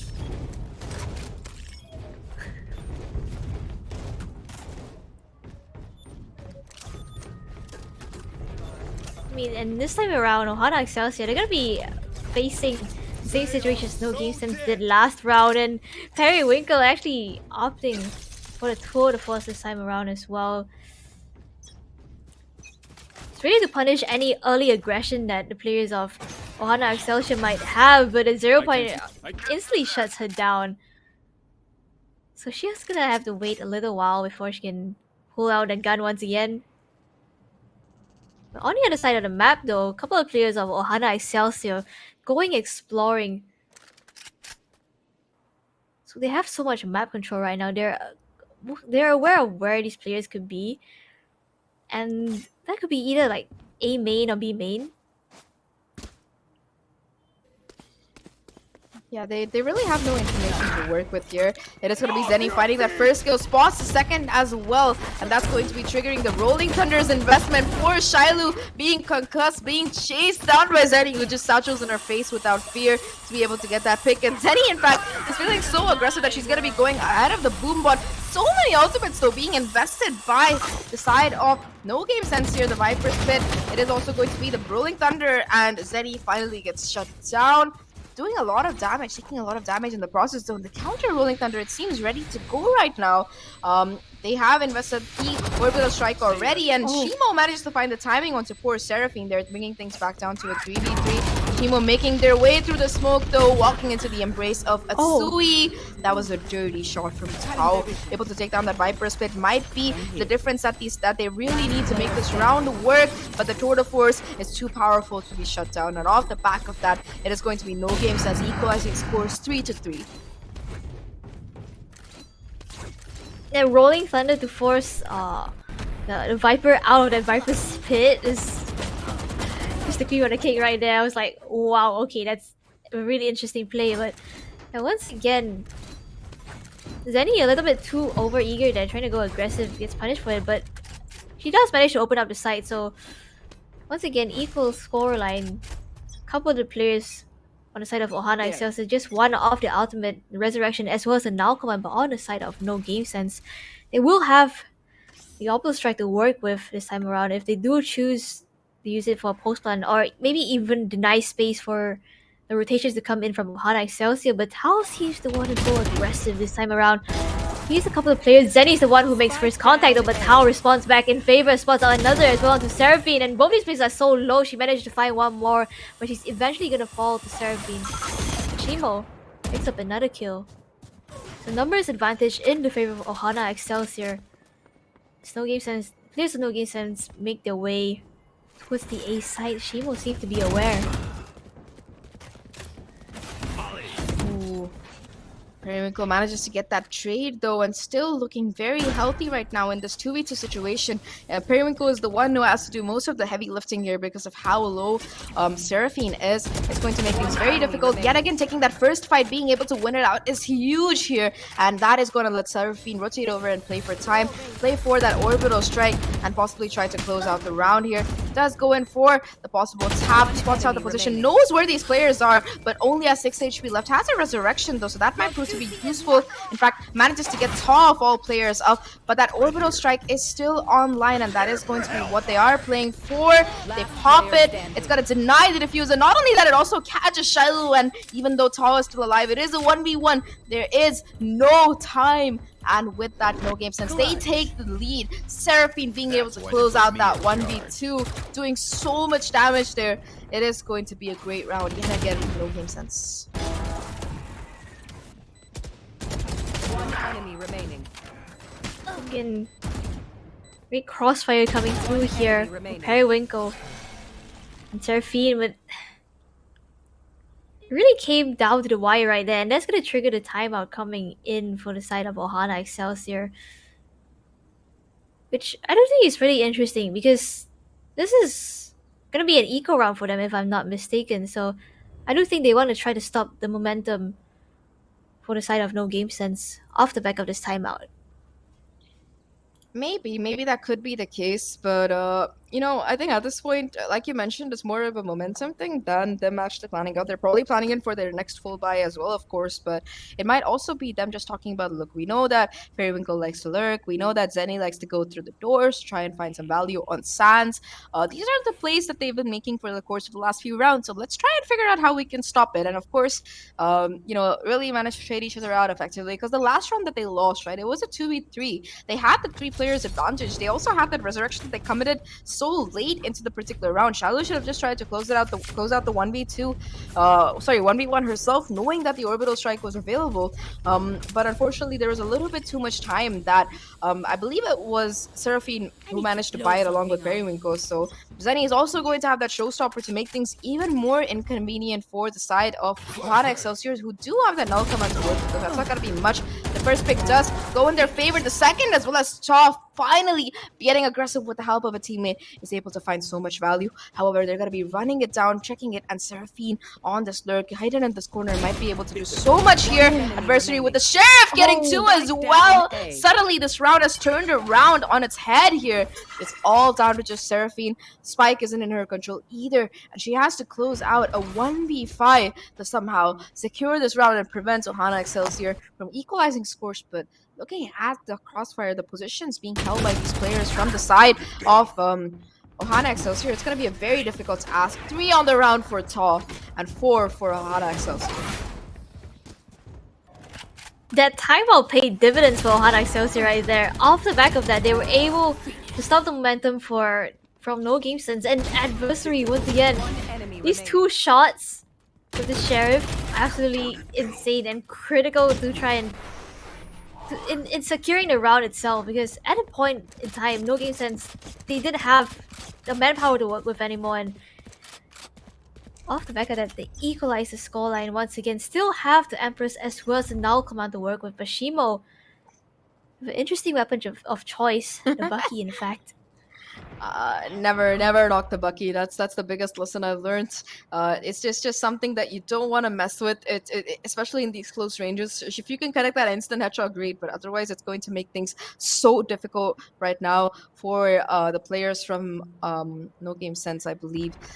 They do have to make their way in. They are heading for the drop area instead, and Nora is going to be the first point of contact, but Tall has walked her way all the way from that side and is able to yet again find that first pick. That null command is going to be activated as well, denying utility from these players off NoGameSens, and off the back of that, Tall isn't afraid to get even more aggressive here. However, though, Zenny will deny that, and Nora will makes the mistake of pulling out utility in the open. It is going to be the showstopper invested to try and make some more space for these players from NoGameSens, and it does seem like they will at least be able to get the spike down at the very least. Shiva with the Bucky is forced to be, play in this corner and get stuck there, and possibly catch these players funneling out through main. Adversary with that Rolling Thunder, doing a wrestling of Shiva with the Bucky, able to really take down Zenny there. Asui though going so huge! Shiva finding two, but Periwinkle will deny the third. And off the back of that, NoGameSens, they find the round. But they lost 4 of their players in the process, and 2 of them were to that Bucky, that weapon that we were so dubious about, Remy. They walked right into Shimo, right into the waiting house of Shimo's Bucky, into that smoke, and I think for them, Periwinkle was able to close it down, but it came so close. For a second, I was like, okay, is the Bucky gonna win this out? Because most of those players were lined up in the line of fire. I was like, uh-oh, this is dangerous, but NoGameSens, they still managed to close it out. They have the Rolling Thunder off the back of that to work with as well, and Shimo spots out Zenny. It's information gained for the side of Ohana Excelsior. Playing this round very cautiously. They're aware that there might be more of those annoying little Buckies lurking around the corner, and they still, it seems like they want to possibly rotate over to the B side instead, though it's going to be Tall who yet again finds that first blood onto Periwinkle this time. That's going to be no more chamber trademark to really watch for the flank. Instead, there is a lot of spray coming in, and once they see that Tall is towards that B side, they want nothing to do with it. They're just going to be like, look, we're going to go for the execute. We have the Rolling Thunder, we have all the utility in the world to really like go in, and they make their way into the site. It is going to be the orbital strike invested, but it's only going to be doing a little bit of chip damage at most. Sui finding a kill on top of everything else, and now it falls down to Ohana Excelsior to make this retake work. Tall with the Empress ready to go. We've seen the kind of damage this particular player can have, but is she going to be able to find it this time is the question. She might, but only gets one. Things back down to a 1v2, and it's all up to just Shilu to deny this round for NoGameSens. Knows the position of 1, but is not going to be able to connect the shot. And off the back of that, NoGameSens, they get to 6.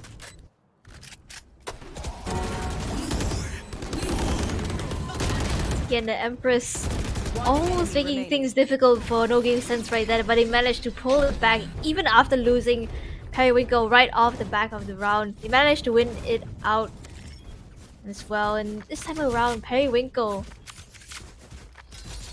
has the tour de force to work with. She might get shut down by Nora again though if she's not careful. But looks like the Ohana Excelsior, Let's play. they're not gonna really have the weaponry to work with this time around. The 0 point instantly gets destroyed by NoGameSens as they make their way slowly but surely towards the B site. Ooh. This time it's going to be Zenny finding the first blood instead. A lot of this time it's been Tall really doing so much damage, and already these two players have managed to lurk their way around, but the Boombot might give away their position. It does indeed manage to do so. It does get broken though before it does too much damage, but Seraphine will be the first point of contact to deny value coming in from the Spectre. Tall goes down, but I don't know if they're aware of the second flank possibly coming in. Seraphine is, and that's going to be a Brim Def coming in right there. Shimo goes down. Yet again, it's going to be an unfavorable situation on the retake for the side of Ohana Excelsior. Zenny managing to get another, and Seraphine with the third. It's just these two players who managed to do all the damage. I don't think the Tournament Force even got one there. I feel a little bit bad for the Chamber, who, you know, that's an ultimate that takes 8 points these days. So popping in and not finding anything must be a heartbreaker, but nevertheless, NoGameSens, they're on track for a possible 8-4 half if they can close this out. But either way, they've managed to find a significant lead here, considering that they started off at 1-3. They really managed to work their way back up and steal away the lead from the side of Ohana Excelsior, who don't have any ult really to work with either. If Shilu can get a kill, she will have that resurrection available, but apart from that, there's not much in their pockets right now. To contrast that with the side of NoGameSens, who have that orbital strike yet again from Seraphine, who's been so huge over the course of both of these maps. And if I'm not mistaken, Carry Puppy is just one away from the Viper's Pit herself. So it seems like they want to go and contest for this orb over here. With two players on this A site this time around, Adversary, the first to make first contact once again, gets taken out by Zenny. It's all up to Nora to try to hold on the side, finds the first, but unfortunately will fall to the trade of Carry Poppy. This barrier orb though, making things difficult for Periwinkle, but nonetheless, she managed to get it. Shiloh picking up Atsui. Managed to get the resurrection online, and Adversary got back to life. Carry Poppy, Viper Spit is doing so much work for them right now as both Carry Poppy and Periwinkle, they hold down this crossfire. When these players go in, it's such a difficult situation. This slow up stalls the swing coming in from Periwinkle, but both these players playing in Viper's pit, it gets shut down instantly as Adversary able to find the Viper in the midst of all things. It's the flashpoint to try and deny and delay the time, but it's too late for Periwinkle as Ohana Excelsior, they pick up the last round and a half off the back of well-timed resurrection.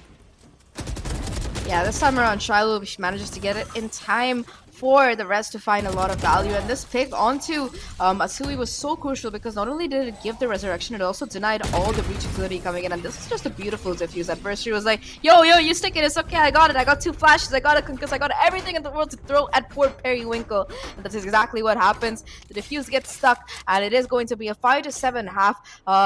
Honestly, not bad considering that they were on defense. This is a map that tends to be very attacker-sided, especially considering the comp that Ohana Excelsior is running. This is their chance at really being able to make a comeback and force a map 3 out of NoGameSens, assuming that they can get through whatever defense that these guys put through. It seems like, yet again, it's going to be B, which is the approach of choice here as they make their way forward. And Periwinkle's Headhunter is going to be the first point of contact. But Adversary already making her way.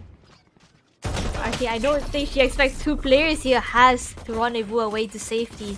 But the Pain Shell is going to deny some space here. Nora finds the first, but Zenny is good for the trade. Even finds one more through the smoke onto Shimo.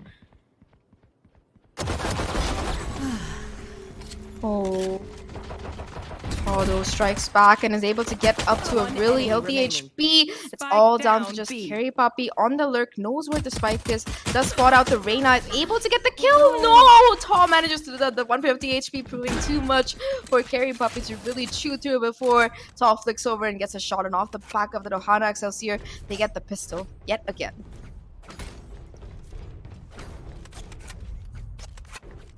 This is a good start for them coming into this half. They're able to buy up these Spectres once again, just a full shield. So a safe round coming through from NoGameSens. What they're looking for is just to try and get these weapons off the hands of Ohana Excelsior. As many of these weapons as possible. It seems like with the pings coming through, they want to go for this fast A execute this time around off the back of that Stim Beacon, and the Leer coming through. Atsui trying to lay this push from coming in, but Nora is too far too forward. Then he gets taken out, but Carry Poppy in this close corner. She doesn't get spotted, but she's gonna find one before getting taken down herself. Adversary picks up the kill, and numbers advantage right now in the favor of Ohana Excelsior. Yeah, they also have the weapons, not just more people. And Seraphine, unfortunately, the smoke goes away at the worst time possible as Hall, yet again, able to find so much value. It's all down to just Periwinkle. We've seen her hit some nutty shots before with this Headhunter, but with 34 HP left, a 1v3 to close out, and the clock still ticking, it's gonna make things very difficult for her right now. The best she can hope to do is probably do as much economic damage as possible. At least all the players, they did manage to take down 2 players from the side of Ohana Excelsior, so that is gonna be 2 Spectres dropped at the very least, but they still managed to hold on to 3. And I think that in this bonus, it's not entirely hopeless for them, considering that Spectres, especially in a lot of close range fights, can prove to be very lethal and devastating. So at least for the side of NGS, they will have their full buy next round, and they're at this equal score of 7-7. They're facing a lot of pressure to really try and convert it here.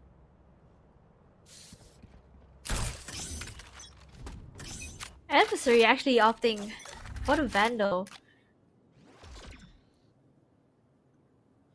this time around.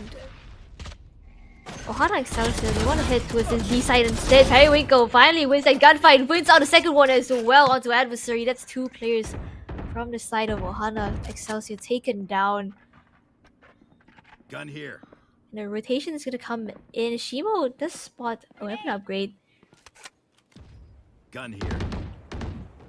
There is also the Vandal, which seems to be what Shima wants to go for, but in that process, it's going to walk right into the crosshairs of Seraphine. Unfortunately, yet again, it is Seraphine finding the better of her Brimstone counterpart. And while all this is happening on that B side, A is going to be where the hit comes in, but Carrie Poppy is still going to be playing in this close angle, and this time around, she has a judge. So I'm feeling a little bit worried about these players' chances right now. Already, Carrie Poppy finding one, gets a second as well, and suddenly it is going to be things changing over. Flawless for NoGameSens as they take the lead once again.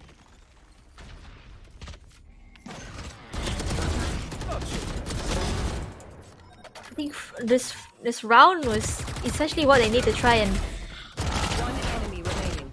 establish a little bit of momentum and stop the money situation from getting too out of hand from the side of Ohana Excelsior. And off the back of that, the timeout once again from the side of Ohana Excelsior.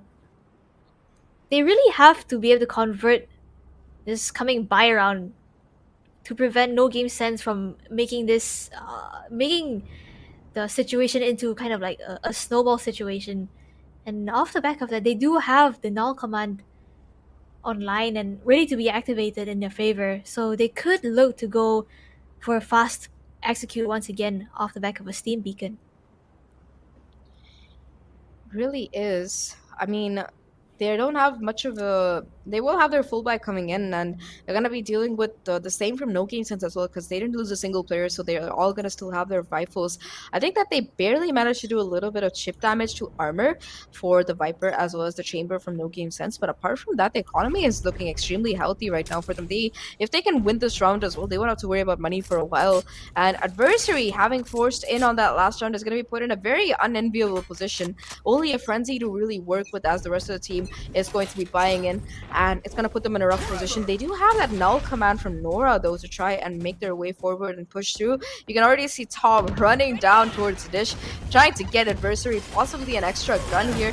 That Boombot is going to be going down on top of everything else to try and ensure that A-Main stays a little bit safe. It is going to be the null command invested, but Atsui is still able to find that first blood, does get traded out, and Ta, well, will be able to peek with the help of that dismiss. Nevertheless, though, NoGameSens still do have the numbers advantage at the very least, and they don't check the site. Yet again, the judge strikes Carrie Poppy, not afraid to go through, and I think that they might be able to actually get the KO up if they're careful, but Periwinkle makes her way over and shuts down any kind of idea. Oh my god, that was some insane timing coming in from her. Just in the nick of time, she arrives. She's able to find a couple of frags off the back of that, securing the round or the round win for the team. And off the back of that, once again, Ohana Excelsior money situation not looking good. They do have the Empress, and they just one away from the Rolling Thunder. But other than that, not much being invested here. On the other side, though, Carrie Poppy still with this judge in hand. It's been proven to be so lethal for her so far, but Periwinkle actually gonna get spotted out by Tao here. Rendezvous back to safety, but not before getting tagged up a little bit. Yeah, at least it's gonna be the armor off that particular player. Oh, fighting that's their the way head. forward. Yeah, that's the head, alright. Yep, off the back of that, they try to push forward. Can't they get the second? No, Zeddy's gonna deny that, but so much damage being done by Taw here. Finding a kill, doing so much damage to Zenny. And Adversary, in the meantime, has made their way up towards Tower. Has a Rolling Thunder as well, but like you said, I don't think we'll be seeing any of these ults really being committed towards this side right now. And Adversary on this late lurk might be able to find a lot of value as long as they're careful to clear out Zenny, because otherwise they might find Zenny right at their back. Hearing all this noise coming in towards this A side is going to cause the Viper's Pit to be committed by Carrie Poppy, who is feeling better safe than sorry. Immediately trigger a rotation back. Adversary is able to pick up that rifle though, and just off the back of that NoGameSens, they are at a numerical disadvantage. Zenny though, still holding the corner, is able to cause the spike to drop and still has the paint shows as well, trying to buy as much time as possible for the rotation to come through and deny the spike from going down. The flash is perfect, but they don't push off the back of that, and Zenny is still going to be available, alive to find value here. It's all down to adversary. In this 1v2, Rolling Thunder versus Showstopper. It's going to be Carry Poppy though, who says, look, you guys can mess around with your ults. I'm going to be the one to get the headshot. And NoGameSens, they find 10.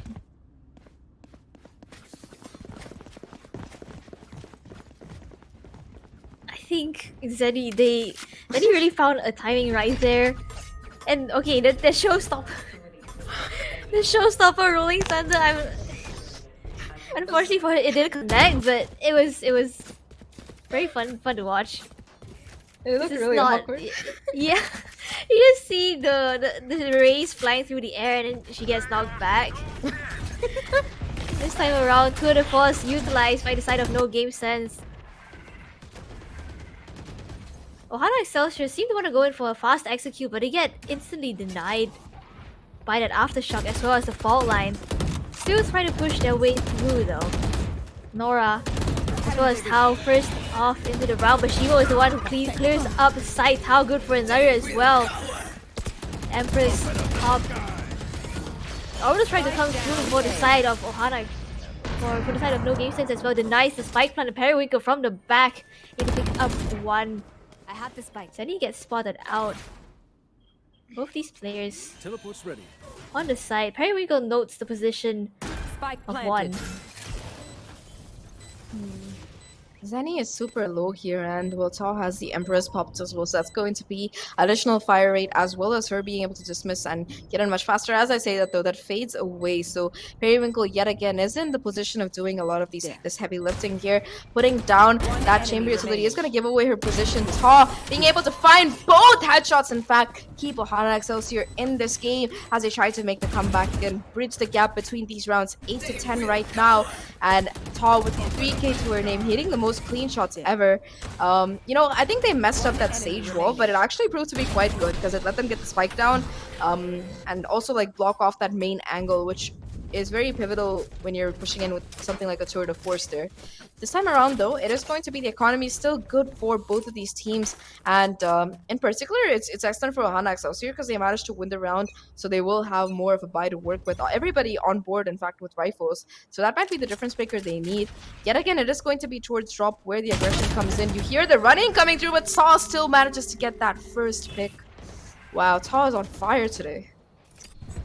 And that's exactly what you want to see from your Reina player, right? Just finding those initial picks off the back, heading on to the side, finding a couple more, and still being able to heal back up and take even more aggressive fights off the back of that.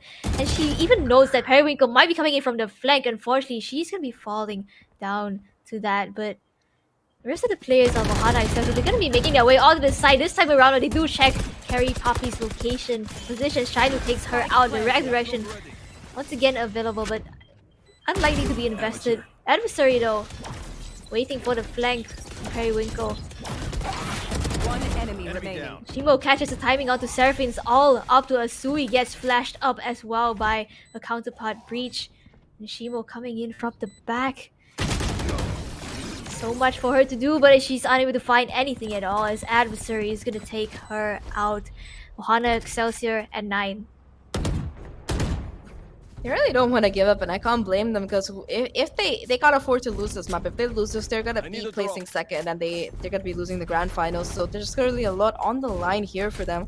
As for NoGameSens though, they're probably feeling the pressure bounce up because they're only one round in the lead, and their economy has started to sort of fall apart here already. You can see Seraphine wondering what exactly to buy because there's not much in the tank left. You see 3 armors, 3 players on light armor as well to top things off. So things looking a little bit rough right now for these players from NoGameSens. They will still have a buy for this round though, as much as they can muster. They also have some ults to work with, such as a Rolling Thunder from Atsui. Already, it is going to be her pushed off this angle though, forced to fall back because of the smokes as well as that Deer really coming in her way. Carry Puppy is going to be on this site, and it's going to be a player to really be very careful about. Periwinkle finds one, Carry Puppy finds the timing. Can she get more is going to be the question. Gets 2 to her name already, still alive, still a mess. Gets a kill with the last bullet. It's all down to the Reina here. Saw has to do so much, and this time around though, it's going to be Zenny finding the better, saying dual stuff, and it is going to be round number 11 for NoGameSens. Carry Puppy going unchecked there was so huge. Look at this. One enemy remaining. Last bullet A. to land a nail in the coffin on the Shimo is absolutely insane, and she just when her team needed her the most, she really stepped up right there with 3 kills in the round, able to stop this fast aggression coming in from Ohana Excelsior. And off the back of that, they're gonna be forced into a half buy once again with all these specters. They do have quite a number of ultimates to work with though. Tao already has the Empress back online, and now Command as well as the Resurrection can prove to be so strong in these situations. And if they're able to get a spike down, they also have that Orbital Strike to work with. And Tao going exploring here down Arcade. Periwinkle is holding this close angle once again. She might peek into a couple of players here if she's not careful. Spots out one. That's all she finds. She's gonna get smoked out as well. Ooh. Zenny though still finds the first blood and manages to hold on to this aggressive angle, getting the second pick in fact off the back of that. 2 players already down, and sure, they have the resurrection, but I don't know if they really want to be investing it in this particular round, considering that, like you mentioned, it is a half buy. They have 3 ultimates left to work with though, the Orbital Strike, the Rolling Thunder, and the Resurrection. And considering that the score is 11-9, they might in fact go in for that res towards this A site here. But 30 seconds left though, they have to go somewhere, because otherwise it is going to be things looking very rough right now. Shimo makes a little bit of a fake towards the side, but it is going to be Seraphine who they walk into, finding 2. It's all down to just Shimo. They know where she was. They know that she has to come for the spike, and with 13 seconds left, what can she do is the question. Can she at least take down Seraphine? She does manage to find 1 kill, but Zenny is going to be there for the trade. Then off the back of that NoGameSens, they find match point and a series point. A lot of pressure being built up on the shoulders of the players of Ohana Excelsior right now. Just 1 away from losing the series. They really have to invest everything that they have into this round, and they have all 5 ultimates to work with as well.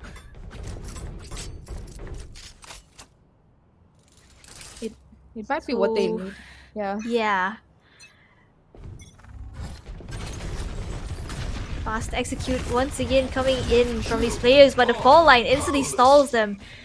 Malcolm would come through for Ohana Excelsior as well, and Carry Puppy's positioning might hold so much value. She's gonna get flashed up by Nora, who takes her down, and Tao and the rest of the players of Ohana Excelsior making their way onto the site. NoGameSens, they have to play for this retake instead. Spike planted. Ooh.